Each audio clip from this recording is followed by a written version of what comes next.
Hello guys, matrix के lecture number 10 में आपका स्वागत है, जिसमें हम एडजॉइंट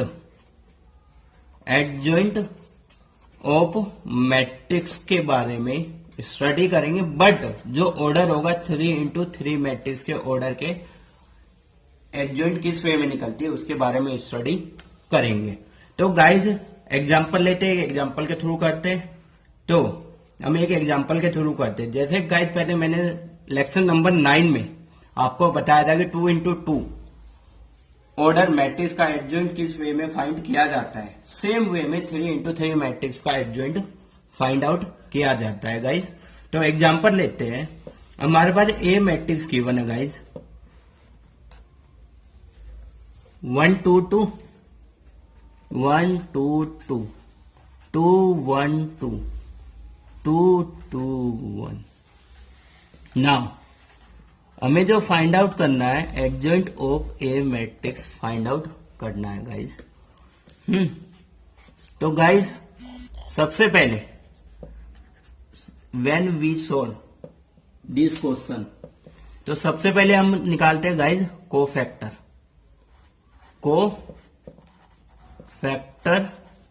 ऑफ, हमारे पास ए मैट्रिक्स गिवन है तो बोले हम इसको जो लिखेंगे ए मैट्रिक्स। अगर इसको नाम गिवन होता गाइज बी मैट्रिक्स तो इसको बी मैट्रिक्स देते गाइज।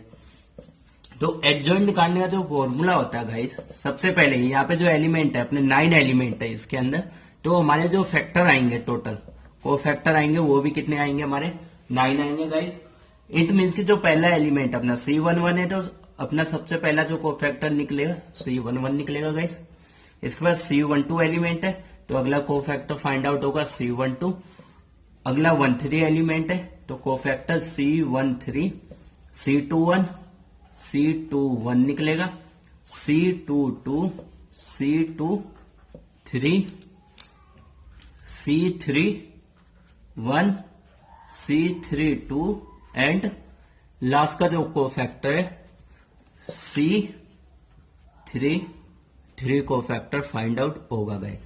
तो कैसे फाइंड आउट करते कोफैक्टर, जैसे कि मैंने लास्ट लेक्चर में आपको बताया था गाइज कि कोफैक्टर कैसे फाइंड आउट किया जाता है। तो गाइज हमने देखा सबसे पहला जो कोफैक्टर है C11 है, सबके लिए हम माइनर लगाते हैं -1, इसके लिए -1 लगा दिया गाइज, इसके लिए -1, इसके लिए -1 कोफैक्टर, -1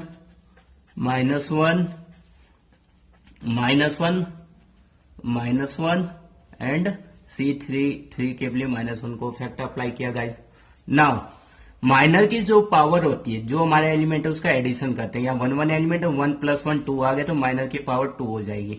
यहाँ पे 1 + 2 है तो यहाँ माइनर की पावर 3, यहाँ 1 + 3 है तो यहाँ 4 हो गई, 2 + 1 3, 2 + 2 इसकी पावर 4, 3 + 2 पावर 5, 3 + 1 4, 3 + 2 5 और 3 + 3 6।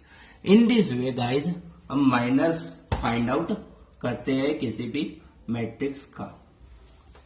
तो गाइज नाउ कोफैक्टर 1 की वैल्यू फाइंड आउट करनी गाइज, तो क्या करेंगे गाइज, इट मीन्स कि first row and first column, first row अपनी गाइज ये वाली है एंड जो पहला कॉलम है अपना ये वाला है, इसको हिडन कर दिया।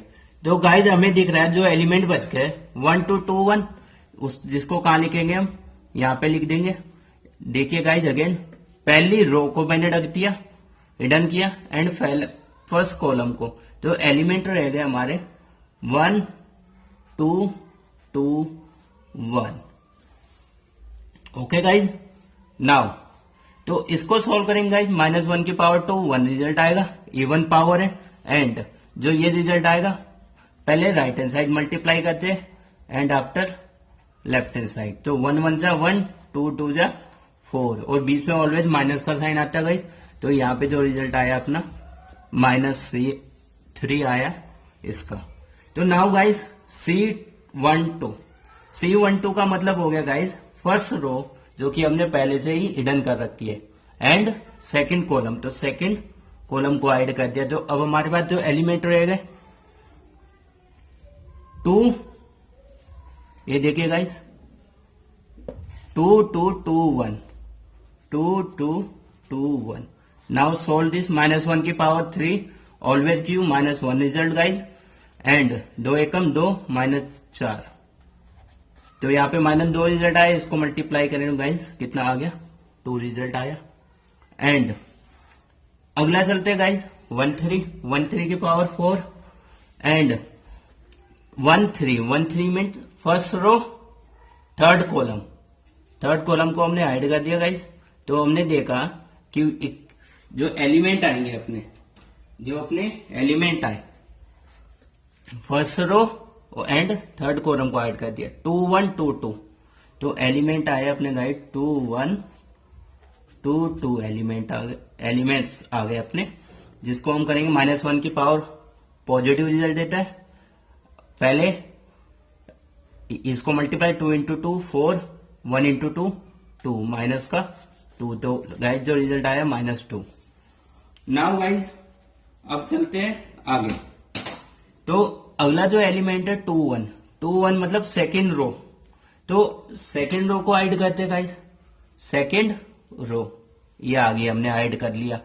एंड फर्स्ट कॉलम को ऐड कर लिया। तो गाइज अपने पास जो एलिमेंट रहेगा जो आप दिख रहे हैं गाइज 2 2 ओके, और 2 2 और 2 1। इन दिस वे हमने अगले एलिमेंट फाइंड आउट कर लिया गाइज। तो इसका रिजल्ट आएगा -1 की पावर 3, -1 रिजल्ट आता है गाइज। एंड 2 1 जा 2 और 2 2 जा 4, तो इसका रिजल्ट आ गया गाइज 2। नाउ गाइज अगले जो एलिमेंट आएंगे C22 के लिए, इट मीन्स सेकेंड रो और सेकेंड कॉलम। तो सेकेंड कॉलम को अगर मैं इसको इस तरीके से ऐड कर दूं गाइज, तो अपने पास जो एलिमेंट दिख रहे हैं गाइज तुम्हें 1 2 2 1, तो 1 2 2 1। तो गाइज हमने देखा -1 की पावर 4 प्लस रिजल्ट देता है। एंड 1 -4 जो रिजल्ट आ गया अपना गाइज -3। नाउ गाइज आगे देखते हैं। तो हम अगला एलिमेंट देखते हैं 2 3 एलिमेंट देखते हैं। तो 2 3 मतलब गाइज सेकेंड रो मैंने गाइज और कुछ चीजें यूज करता हूँ, सेकेंड रो हो गई गाइज। एंड जो कॉलम हो गया थर्ड, तो इट मीन्स कि ये सेकेंड रो और थर्ड कॉलम, तो ये क्या हो गया अपना 8 हो गया। तो अपने पास एलिमेंट कौन सा रहेगा गाइड, ये गाइज अब देखिए कि 1 2 2 2, तो एलिमेंट रहेगा 2 3 के लिए 1 2 2 2। तो गाइज -1 की पावर 5 -1 रिजल्ट देता है। एंड 2 1 पहले इसको मल्टीप्लाई करेंगे गाइज, 2 1 जा 2 और -4, तो कितना रिजल्ट आया गाइज माइनस प्लस का सॉरी। नाउ गाइज देखेंगे 3 1 एलिमेंट्स मतलब थर्ड रो फर्स्ट कॉलम। तो थर्ड रो को मैंने ऐड कर दिया गाइज, ये रही पूरी। एंड फर्स्ट कॉलम को ऐड कर दिया। अगर मैं इसको ऐड कर दूं थर्ड रो मतलब कि ये वाला भी एलिमेंट जाएगा गाइज, तो मैं इसकी जगह ये रख देता हूं। तो थर्ड रो और फर्स्ट कॉलम मैंने ऐड कर दिया, तो 2 2 और 1 2 एलिमेंट मिले गाइज। तो 2 2 और 1 2 एलिमेंट्स मिले। एंड -1 की पावर ऑलवेज +1 4, पहले इसको मल्टीप्लाई करेंगे फिर इसको -2, तो रिजल्ट आएगा गाइज 2 आएगा। नाउ 3 2 मतलब थर्ड रो सेकेंड कॉलम, तो सेकेंड कॉलम को मैंने ऐड कर दिया गाइज। तो अपने पास जो एलिमेंट आ गए 1 2 2 2, तो नाउ गाइज सॉरी मल्टीप्लाई आएगा गाइज यहाँ, तो -1 की पावर 5, तो ऑलवेज -1। एंड इसको करेंगे तो गाइज 2 1 जा 2 एंड 2 2 जा 4 माइनस, तो ये आ गया अपना result +2। Now guys 3 3 element find out करेंगे। तो गाइज देखा 3 3 एलिमेंट के लिए -1 की पावर 6, 3 + 3 6 पावर हो गई थी। And 3 3 it mean third row and third column. तो हमने थर्ड कॉलम ये वाला था गाइज, थर्ड कॉलम को इन दिस वे ऐड कर दिया। तो अपने पास एलिमेंट बचे 1 2 1। तो गाइस अब हमने देखा -1 की पावर 1 -4, तो ये जो रिजल्ट आया अपना, सॉरी -1 की पावर गाइस +1 रिजल्ट आता है, सॉरी, +1 इंटू 1 -4 -3, तो जो रिजल्ट आया अपना -3 आया गाइस। तो इन दिस वे गाइस को फैक्टर फाइंड आउट किए जाते 3 इंटू 3 मैट्रिक्स के।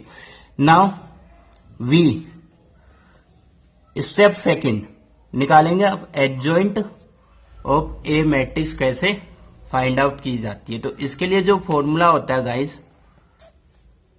C11 C12 C13 C21 C22 C23 C31 C32 और C33, और जितने एलिमेंट लिखेंगे उसका ट्रांसपोज करते हैं गाइस, यहां तक मैट्रिक्स आएगी।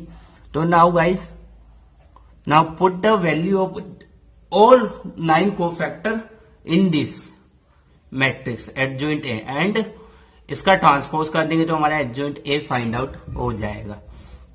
तो गाइस हमने देखा कि C11 की वैल्यू -3 आई है गाइस, C12 की वैल्यू जो आई है 2 आई है, C13 की वैल्यू 2 आई है गाइस, एंड C22 की वैल्यू 2 आई है, आफ्टर दैट 22 की वैल्यू 3 23 की वैल्यू जो आई है 2, अगेन 2 -3। नाउ इसका जब ट्रांसपोज करेंगे guys, then we find adjoint of a matrix. तो रो को इंटरचेंज कर दिया कॉलम में, -3 2 2 है गाइज, तो -3 2 2 कन्वर्ट हो गया ये कॉलम में, पहली रो कन्वर्ट करती कॉलम में, सेकंड रो को सेकंड कॉलम में कन्वर्ट कर देंगे 2 -3 2, एंड थर्ड रो को थर्ड कॉलम में कन्वर्ट कर देंगे। तो in this way guys adjoint of a matrix find out किया जाता है फॉर ऑर्डर 3 इंटू 3। तो गाइज अब मैं आपको कुछ क्वेश्चन देता हूं गाइज, इसको सॉल्व करके देखना कि अगर हमारे पास एक मैट्रिक्स है लाइक एस 1 2 3 0 -1 5 6 4 2, तो अगर हमें इसका एडजॉइंट ए फाइंड आउट करना है तो किस वे में करेंगे, इस क्वेश्चन को सॉल्व करके देखना गाइज। तो इससे आपका बेसिक कंसेप्ट जो है और भी क्लियर हो जाएगा एडजॉइंट ऑफ मैट्रिक्स का, जिसका ऑर्डर 3 इंटू 3 होता है। तो गाइज एक चीज जरूर याद रखना कि जब तक आपको मोड ऑफ ए, जो कि लेक्चर नंबर मैंने प्रीवियस लेक्चर में आपको प्रीवियस जो लेक्चर्स है अपने जो अपलोडेड है, जिसमें मैंने आपको डिटरमिनेंट ए फाइंड आउट करना सिखाया है, एंड अब जो लेक्चर मैंने सिखाया आपको एडजॉइंट ए फाइंड आउट करना सिखाया, जब तक आपको ये दोनों चीजें नहीं आएंगी, इसकी नॉलेज नहीं होगी आपको, तो आने वाला टॉपिक जो होगा अपना ए इनवर्स आपको कभी नहीं आ सकता है, क्योंकि A inverse it depend on determinant and adjoint of a matrix. तो गाइज आई होप कि आपको 3 इंटू 3 और इससे जो प्रीवियस लेक्चर था 2 इंटू 2 मैट्रिक्स के एडजॉइंट निकालने का वो आपको समझ में आया होगा। Thank you for watching my lecture.